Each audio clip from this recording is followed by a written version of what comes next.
Some of you have been asking for an update on the Raptor 660R, and here it is. I've got the machine in pieces. Rear fender, fuel tank, carburetors that have been rebuilt with an HMF jet kit, a new air filter, front plastics, a box of parts, primarily intake parts. And here's how the machine sits right now. There's some cleaning that needs to be done, a lot of reassembly. The next step is exhaust.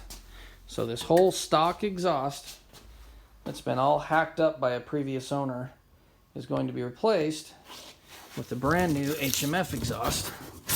Full system that's in here. And front plastic, seat, headlight. So here's the machine as it sits now. There's a lot of work to do. The next step, as I said, is going to be the exhaust. I mean, I'm even missing some hardware and things. That's how it came when I bought it. So I've got to spend some time cleaning and making sure I put it back together right, and I've got peace of mind with the way I put it back together. And I'm excited to get it back together now. I'm going to change the oil. I've got a new front sprocket, a new chain, a handful of new pieces and parts that are going to be going on the Raptor.